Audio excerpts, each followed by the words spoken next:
Assalamualaikum warahmatullahi wabarakatuh. Perkenalkan, nama saya Muhammad Ramadhani, mahasiswa jurusan Teknik Elektro Fakultas Teknik di Universitas Jenderal Ahmad Yani. Dengan bernomor induk mahasiswa 2211181038. Tujuan dibuatnya video ini untuk memenuhi nilai ujian akhir semester saya yang diberikan oleh dosen pengampu saya, yaitu oleh Bapak Adesena. Di sini saya akan menjelaskan tentang komunikasi wireless dengan sebuah topik yang berjudul Wi-Fi. Pertama-tama saya akan menjelaskan tentang wireless. Wireless, jika dari arti katanya, dapat diartikan dengan tanpa kabel atau near kabel, yaitu melakukan sesuatu hubungan telekomunikasi menggunakan gelombang elektromagnetik sebagai pengganti media kabel. Saat ini teknologi wireless sudah berkembang pesat. Buktinya dapat dilihat dengan semakin banyaknya yang menggunakan telepon seluler. Selain itu, berkembang juga teknologi wireless yang dipakai untuk mengakses internet. Salah satu alat yang menggunakan teknologi wireless yaitu Wi-Fi itu sendiri. Wi-Fi adalah singkatan dari Wireless Fidelity, yaitu suatu teknologi komunikasi nirkabel yang memanfaatkan gelombang radio untuk menghubungkan dua perangkat atau lebih untuk dapat saling bertukar informasi. Yang kedua, saya akan menjelaskan lebih rinci lagi apa itu Wi-Fi. Wi-Fi adalah singkatan dari Wireless Fidelity, yaitu suatu teknologi komunikasi nirkabel yang memanfaatkan gelombang radio elektromagnetik untuk menghubungkan dua perangkat atau lebih untuk dapat saling bertukar informasi. Teknologi Wi-Fi ini merupakan teknologi yang berbasis pada standar IEEE 802.11 karena kemampuannya yang memperbolehkan jaringan area lokal, atau bahasa Inggrisnya yaitu Local Area Network yang biasa disebut LAN, untuk beroperasi tanpa memerlukan kabel atau nirkabel. Wi-Fi sering disebut juga dengan WLAN atau Wireless Local Area Network. Sinyal radio adalah kunci yang memungkinkan komunikasi dalam jaringan Wi-Fi. Teknologi Wi-Fi ini menggunakan dua frekuensi gelombang radio dalam mengirimkan dan menerima sinyal.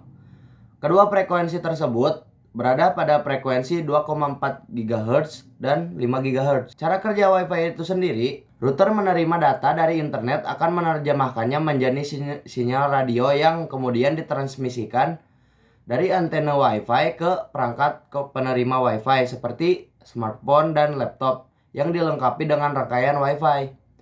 Komputer atau ponsel pintar yang menerima sinyal Wi-Fi ini akan segera membacanya dan menerjemahkannya menjadi data yang dapat dimengerti oleh perangkat-perangkat tersebut. Dengan demikian terjadilah koneksi antara pengguna dan jaringan. Kemudian demikian pula dengan pengiriman informasi dari komputer atau ponsel.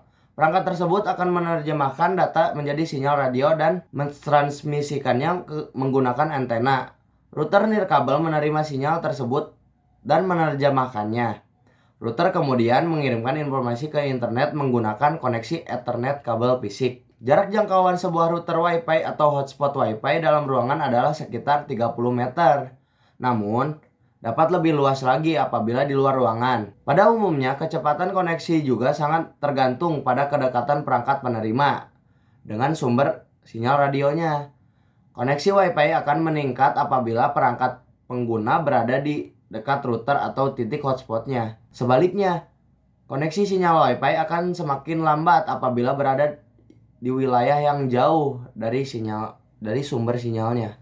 Jaringan Wi-Fi 802.11. Ada dua jenis jaringan WLAN yang dapat dibentuk dengan menggunakan sistem Wi-Fi.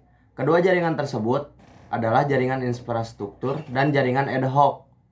Jaringan infrastruktur. Aplikasi jaringan infrastruktur ini ditujukan untuk perkantoran atau untuk menyediakan hotspot. Peralatan WLAN diinstalasi sebagai pengganti sistem kabel sehingga dapat memberikan penghematan biaya yang cukup besar. Jaringan kabel backbone masih tetap diperlukan dan terhubung ke server. Jaringan ad hoc. Jenis jaringan lain yang dapat digunakan disebut jaringan ad hoc.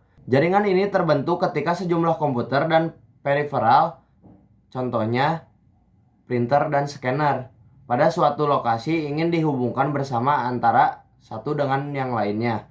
Hubungan sejumlah komputer atau perangkat peripheral ini mungkin diperlukan ketika beberapa orang yang sedang berkumpul dan melakukan aktivitas berbagi data, atau juga perlu mengakses printer tanpa harus menggunakan koneksi kabel.